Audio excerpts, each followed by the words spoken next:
कल्पना करा, अमेरिकेचं एक फायटर जेट इराणच्या हद्दीत कोसळतं. पायलट जिवंत आहे, पण तो शत्रू देशाच्या भूमीत अडकलेला आहे.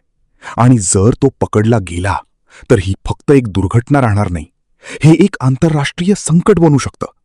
पण तरीही अमेरिकेने एक धोकादायक निर्णय घेतला, इराणच्या आत घुसून त्या पायलटला वाचवण्याचा.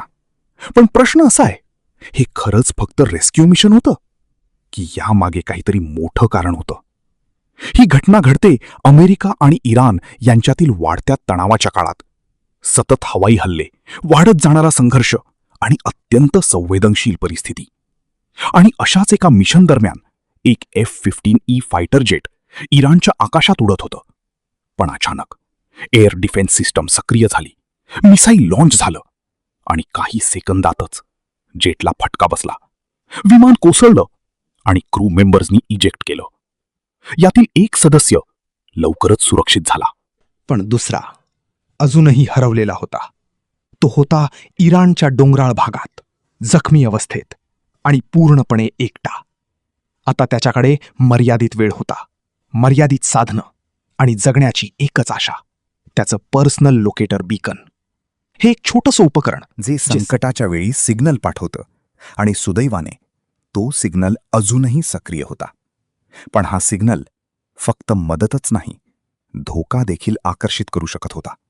कारण शत्रू सैन्यही त्याच्या शोधात होतं. प्रत्येक दिशेने शोध सुरू होता. वेळ संपत चालली होती. आता अमेरिकेसमोर प्रश्न होता, त्याला तिथेच सोडायचं की त्याला वाचवण्यासाठी शत्रूच्या भूमीत प्रवेश करायचा? पहिला पर्याय सोपा होता, काहीही न करणं. पण त्याचा अर्थ होता एक सैनिक गमावणं. दुसरा पर्याय अत्यंत धोकादायक होता, कारण तो थेट संघर्ष वाढवू शकत होता.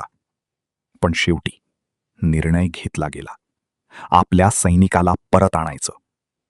आणि इथून सुरू होतं एक गुप्त मिशन, ज्याची माहिती खूप कमी लोकांना होती. सर्वात आधी पायलटचं लोकेशन ट्रॅक करण्यात आलं.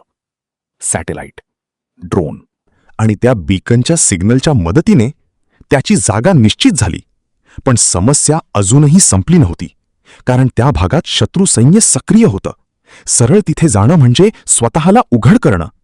म्हणूनच निवड झाली स्पेशल फोर्सेसची, जे अशा परिस्थितीत काम करण्यासाठी प्रशिक्षित असतात.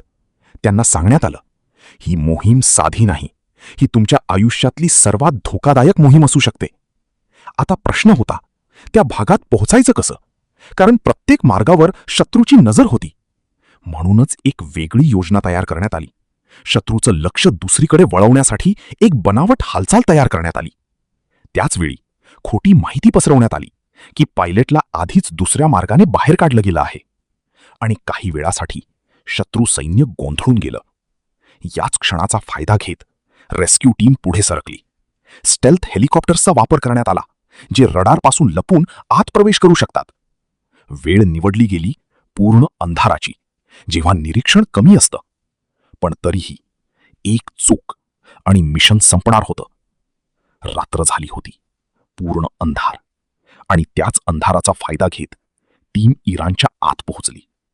प्रत्येक सेकंद महत्वाचा होता, कारण कुठल्याही क्षणी ते शोधले जाऊ शकत होते.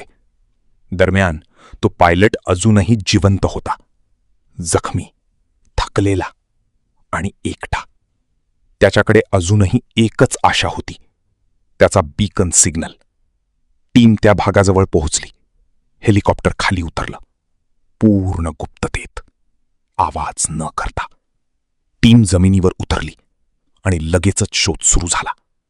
त्यांच्याकडे वेळ खूप कमी होता आणि अचानक त्यांना सिग्नल मिळाला. तो पायलटचाच सिग्नल होता. तो अजूनही जिवंत होता. टीम त्या दिशेने पुढे सरकली, सावधपणे. पण धोका अजूनही संपलेला नव्हता. अचानक दूरवरून आवाज येऊ लागले. शत्रू सैन्य जवळ येत होतं. शेवटी त्यांना तो पायलट दिसला. तो जखमी होता, पण जिवंत होता. टीमने लगेच त्याला मदत केली आणि बाहेर काढण्याची तयारी सुरू केली. पण आता सर्वात कठीण भाग सुरू झाला होता. त्या ठिकाणाहून सुरक्षित बाहेर पडणं. आणि वेळ खूप कमी होती, कारण शत्रू अगदी जवळ होता. टीमने पायलटला घेऊन पुढे हालचाल सुरू केली आणि शेवटी ते एक्स्ट्रॅक्शन पॉइंट जवळ पोहोचले. पण एक अनपेक्षित समस्या समोर आली. जे विमान त्यांना बाहेर घेऊन जाणार होतं ते वाळूत अडकून पडलं होतं. इंजिन चालू होतं, पण विमान हलत नव्हतं. आता परिस्थिती आणखी गंभीर झाली, कारण वेळ संपत चालली होती. त्या विमानाची किंमत होती शेकडो मिलियन डॉलर्स. पण आता प्रश्न होता, विमान वाचवायचं की मिशन? आणि शेवटी निर्णय घेतला गेला, त्या विमानाला तिथेच नष्ट करण्याचा. काही सेकंदातच ते विमान जळून खाक झालं. हा निर्णय कठीण होता, पण मिशन वाचवण्यासाठी आवश्यक होता. आता फक्त एकच पर्याय होता, तिथून लगेच हेलिकॉप्टरने टेक ऑफ घेतला आणि ते आकाशात झेपावले. गोळ्यांचा वर्षाव सुरू होता, पण ते थांबले नाहीत आणि काही मिनिटांतच ते शत्रूच्या हद्दीतून बाहेर पडले. मिशन यशस्वी झालं होतं. पायलट सुरक्षित होता.